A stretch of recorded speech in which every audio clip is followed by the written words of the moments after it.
So we were just talking about this. Nick brought up the question about the struggle bus. So the question is, have you ever felt like you're on the struggle bus with your goals? But the question was about the struggle bus itself. Even though you're on the bus, it may not have been struggling at first, but now you've realized you've pulled the thing down and you cannot stop the struggle bus. Mm-hmm. So of course we want to get off. Do you want to stop the struggle bus? Do you want the struggle bus? Has to be stopped.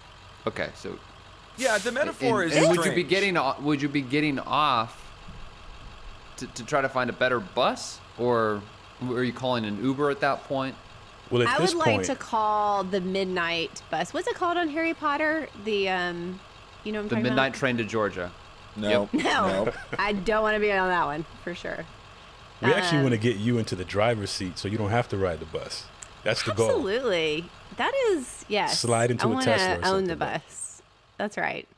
But Courtney, have you ever actually, felt like you've been traveling some miles on a struggle bus in regards to your goals? Well, full disclosure. Listen, I do my weekly preview every Sunday evening. Some weeks probably I do a better job than other weeks, but I always to me, it's kind of it's a habit at this point to do it. But I realized this week I was reading through my goal pages, and there's two of my goals for this quarter that I'm so excited about, and I'm really feel really excited. I'm on pace. I'm doing what I had set out to do. And then and again, I read these every week. I realize this other goal that was further back, but still assigned for this quarter. I was oh gosh, this is this quarter. It was somehow I had missed it. And so I realized I was I've got to figure out something here with this goal, which using my own medicine was questioning, actually, should this even be a goal? Because obviously I've been much more excited about these other two goals. Mm-hmm. Or, should I even have this third one? Should I have just had two? And so I think for everybody listening that, finds themselves here, I found myself here this week. This is a very true story about my goals for this quarter. So yeah, I am on the struggle bus trying to determine which action I'm going to take next here. Well, welcome, dear listeners, to our therapy session with Courtney. As she reclines, we will pepper her with questions to uncover what the struggle bus even is and how she can get off it, stay on it, buy a fleet of them, or take appropriate next actions. Auctions? I love those auctions. Take me that last line again, Blake. So, Courtney, you are in luck because it just so happens that today we're going to talk about a change of mindset that will completely shift the way you approach your work. So we have 3 guidelines that we're going to talk about that will help you set your weekly big 3 to re-energize your goal progress.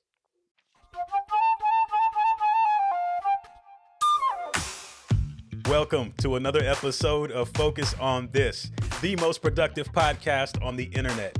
So you can banish distractions, get the right stuff done, and finally start loving Mondays. I'm Verbs, here with Courtney Baker and Blake Stratton. Happy Monday to you both. Happy Monday to you. Yeah, happy Monday. We're here again on camera, on screen. Wow. Yep. And I'm still feeling the pressure of that. I can't, do my normal dance moves. I don't know when it's going to, when I'm going to shake the, this is going to be put on the internet. Why not? What keeps you from doing those dance moves, Courtney? My Enneagram 3. It is keep it profesh. Okay. Keep it tight, So we'll see how long it takes, for me to really break out the dance moves here. Yeah, I'm trying to lead you here. I mean, I feel like I'm really stepping out in incredible unprofessionalism, just to make a wide, give you plenty of space. Yeah. It'll always be in comparisons wow, that I don't know if that was super professional, but well, maybe it was because, look what Blake's doing over there, right? Yeah, which is really funny because I do love to dance. So we're just going to have to see how this evolves. So I don't know. Maybe Verbs, you and I can, maybe you can share some of your latest dance moves. Are you still, by the way, are Hey, you wait. still dancing? Hold, pause. Don't try yeah. to flip this card on me. This is all about your moment, your dancing, you stepping in Yeah. the kickball chain of who you are. Yeah. Speaking of struggling, we are talking about what it's like when you're struggling and you're trying to gain ground on your goals. And I think we have 3 steps that we want to walk the listeners through to get past that, get off of that struggle bus so you can be in the driver's seat. All right. First and foremost, focus on high leverage. High leverage. When you're trying to hit goals, I feel like where almost everyone, myself included, runs into trouble is you are essentially becoming somebody different. You're doing different things. And a lot of times we approach goal setting as this additive thing, but we don't even realize that's what we're doing. We just say, oh, I want to do more. I want to be bigger. I want to have a bigger houseboat than the one that I currently have. I'm sure that's a common goal with most people. Totally. But when we think of it as a purely additive thing, and again, we may not even realize we're doing it, but you can tell that's how you're thinking about it if you're so busy doing the day-to-day maintenance of everything else in your life that you don't have time, quote unquote, for goal work. So this tip, focus on high leverage. First of all, you acknowledge that not every task carries the same weight. Not everything is of equal importance, or maybe a better way to say it is not every domino is as heavy as the next domino. There are some things that will cause a ripple effect. Nick didn't buy that analogy. What I love is that our producer Nick is like, yeah, that one didn't hit. He just gives you one subtle shift to the head. It's sort of like, is this meat good? It says the best by date is fine, but what you don't realize is that I'm very trusting, and so when people say things, my thought was, are dominoes heavier than other dominoes? I was like thinking through and going, I don't know about dominoes. Maybe they're not heavier. It's literally every domino is the same in the game of dominoes, but in the game of goals, Nick, each task is a domino, but some are really big, heavy dominoes, and some are little small boxes dominoes. of dominoes also. If you have a box of dominoes from over here, you could be mixing up your dominoes. One from over there. You could be ordering dominoes, and some dominoes are going to deliver faster than others, right? Just to confuse people even more. What I'm talking about is to think about which of those tasks are going to really move the needle on what you consider important. You're shifting your mindset from how can I, success is checking everything off of my list, to success is identifying what are the highest leverage things on my list, and am I accomplishing those things? I think that right there is like a mic drop. I feel like that is the mindset shift that our culture didn't teach us. I tried to drop my mic. It didn't work super well. Yeah, you did try to drop your mic there. Note for the audio. Yeah, I mean, we've been so culturally programmed to just like check off boxes without any kind of filtering system that says like, actually, no, that shouldn't be the goal, just to check off all the boxes. I mean, to a certain extent, like, yeah, that would be great because you would get your high leverage and low leverage things done, but it's usually not feasible. The list that we could come up with is really probably a mile long. What's actually important is checking off the most important things. And I don't feel like we talk about that enough outside of this podcast where we talk about it all the time. You guys remember that there's a story or an example or an analogy that people will use towards it's a story of an older kind of wise sage type of character, and there's a younger character, and they have this contest about who can chop down the tree the fastest. You guys know where I'm going? No. Okay. Is one of the Bear with characters me, bear with Abraham me. Lincoln? Let's say it is. Let's say it is Old Honest right. Abe. Okay. But so you have this wise gentleman. The goal is to chop down the tree the quickest. So the young guy, he's in his 20s. He grabs his axe. He's just chopping at the tree. He's going for hours, and he doesn't hear the older guy on the other side chopping down his tree at all. There's no noise. So the younger guy's chopping away. Finally, the younger guy here's the guy chopping at his tree, the older guy chopping at his tree, and finally, within the next 30 minutes, the tree falls. Meanwhile, the younger guy is halfway in. And so he finally gets through and he goes to the older guy. He says, I didn't even hear you chopping your tree. And then 30 minutes later, you start and it's gone. So the clincher is when the guy did not hear the older gentleman chopping, he was actually sharpening his axe so he could have a sharper blade to get cut further into the tree faster, which cut down his time to get the job done. I probably butchered that story, no pun, but you see what I'm saying. No, Higher that's leverage, amazing. sharpen the axe. That's the point. Yes. I think that's so good. Well, what that analogy answers is a mental process that you would do to assess if something is high or low leverage. Yeah. If I do this, will that make everything else I'm trying to do easier or potentially unnecessary? By sharpening the axe, it's making it significantly easier and making, chops 50 through 100 completely unnecessary. Mm-hmm. And that's, I think, how we have to think about our own task list, particularly tasks that we may associate with our goals. A great example I think about for me, when I'm trying to do a big goal, it's incredible how big a list I'll make of stuff that doesn't matter.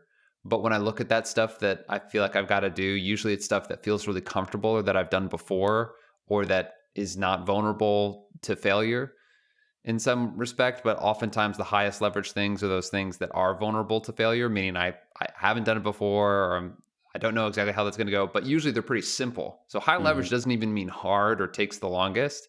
A lot of times they're simple things, but they they may scare us to some degree. Not to, we don't need to spend too much time on this point, but that's something that I noticed for me is like, actually what's highest leverage is just to pick up the phone and call this person and ask them for X, Y, or Z. I just don't want to look like a dope, and so I make this whole task list or I do other things on my list instead of the simple higher leverage thing.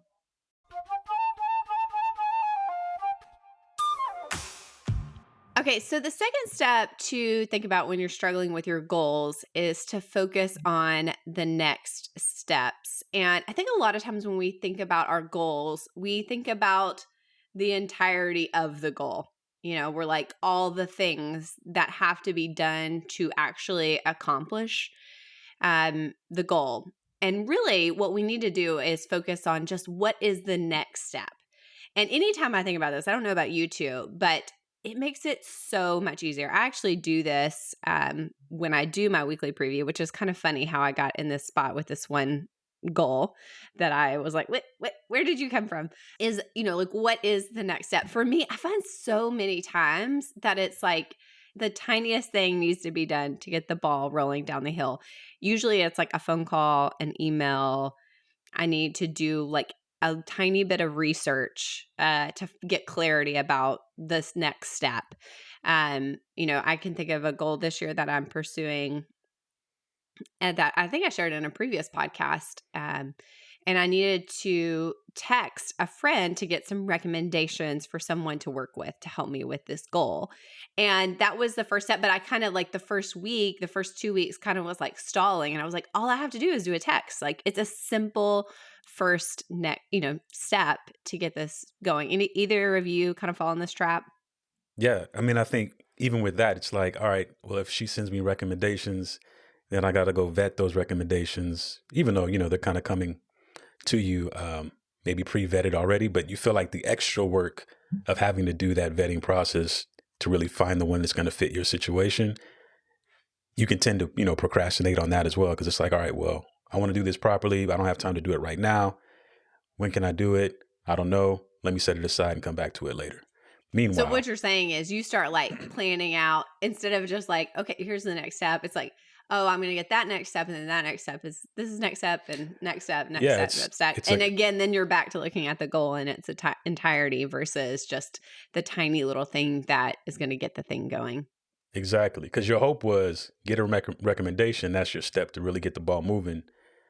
But when she has 3 or 4, it's like, oh, okay, here's another thing to sift through before I can get the ball moving. But really, it might not be the case. You can just get the ball moving, take the recommendation and roll with it. You know what's really interesting? And I don't know if this is a personality thing. Maybe Blake could weigh in on this. So I got recommendations back and I got 4 recommendations. And I literally read through them. There was like one person that I was like, I don't think that's going to work. And I was kind of left with 3 recommendations. And I literally was like, okay, you know, I trust this the person that recommended them. I was like, okay. I said a little prayer and was like, all right, I'm going to choose this person. I'm going to go down this path.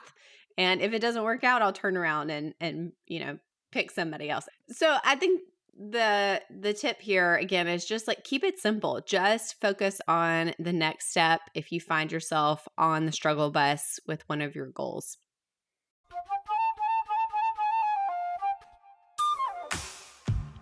So the third thing you're going to want to consider is focus on what's important. And we've talked about this quite a bit on the show, is what's important versus what's urgent. Because there's always going to be things that feel like they need to be done right now in the moment. You know, things are on fire and then, hey, everything else goes to the side. But it's important to take that step back when you look at your task, or really look at your daily big 3, and you've determined what your highest leverage tasks are for your day or for your week, and kind of step out of that realm of the urgent and determine what's important for the role that you play. Because what's important to you is not going to be important. It's not everybody else's important necessarily, but that's the work that you have to get done. And so you want to make sure that you have a system in place to be able to filter out the urgent and focus on the most important task that you need to give your time to in a specific day. This can be hard if you aren't used to really thinking of this way, or if you find yourself in a place where life is happening to you a lot, or you feel like you're always behind the 8 ball.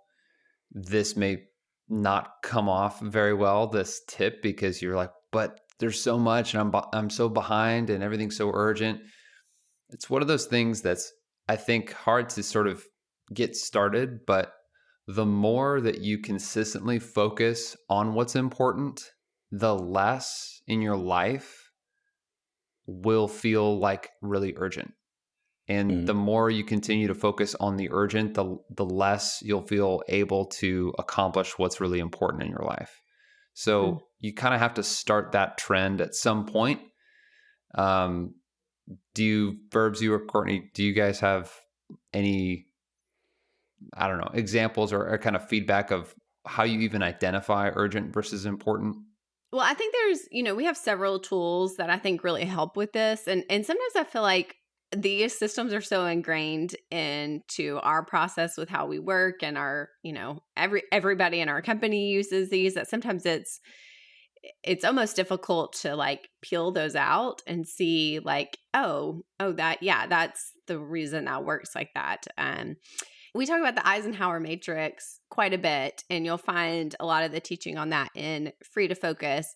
But that's a great tool that I'll use, you know, to help kind of think through the things that are important versus urgent, and kind of a great way to filter. But I think so much of that is built into the Full Focus Planner. You know, the Free to Focus course and Best Year Ever are kind of the framework. The Full Focus Planner is the implementation tool for those. So a lot of that is kind of baked in to what, you know, I use the planner for, that really, you know, helps me have clarity on especially goals, like that those things are important. Those things I've set out as, you know, these things are really important to the vision I have for this year and are really critical for, you know, what I want to accomplish this year.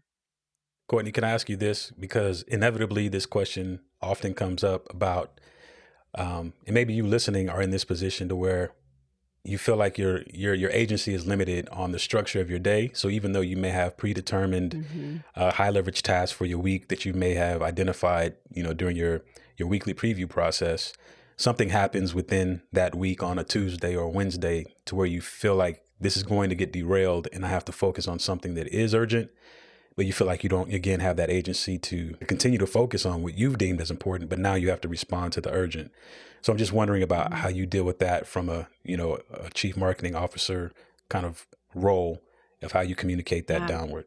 Yeah. I mean, I think there's certainly times where, the urgent comes up and you have to pursue that. And I think that's kind of that's just part of life. I don't think we always have the ability to say like, yeah, I don't want to do that. But what I love for my team is to say, hey, I know there's this thing that's come up urgently that I need to pursue, but I just wanted to let you know this is the really high leverage important thing that I was pursuing during that time.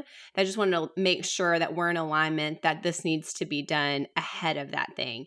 Or, that allows whoever your supervisor is just to have awareness of, okay, this is great. We've got this urgent thing that needs to be done. But allows them to kind of know what's being sacrificed to pursue the urgent. Sure. And then maybe, in the future week, they're able to be like, hey, let's make sure that you get a day next week to really pursue that thing. Or you get the time that you need to accomplish that. And it just kind of you have alignment there in what you're pursuing. And honestly, I think kind of has a great signal to your boss of like, wow, they have a lot of clarity on what's critical in their role and what they should be pursuing.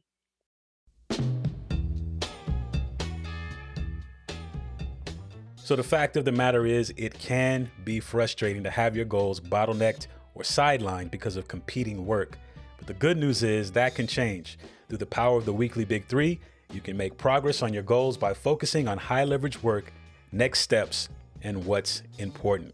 So, Courtney, now that we're at the end of the episode, do you have any kind of renewed thoughts about the struggle bus, removing yourself from the bus, and a clear path forward? Yeah, I think, it's interesting as I, think about these steps. I do think this goal is high leverage, that it's important at, going back to those different weighted dominoes. I do feel like this is one of those goals that makes some other goals possible. And, I can even foresee like what the next steps would be, or just the next step. And I think it'll be, as far as like keeping it important, I think I need to remember the like why this was a goal in the first place, like what the outcome was. I think this goal specifically is one of those goals that it's not like necessarily exciting the process of it, but it's the outcome that's exciting. And I think if I can focus back on that, of that, the importance of that outcome, that it'll become a lot easier to get back on the right non-struggle bus. The Express. You want to be on the Express bus. That's right. Well, thank you for sharing that. Thank you, the listener, for joining us on Focus on This. This is the most productive podcast on the internet, so share it with your friends. And please don't forget to join us on our Full Focus Planner community right there on Facebook. We'll be here next week with another great episode. But until then, stay focused.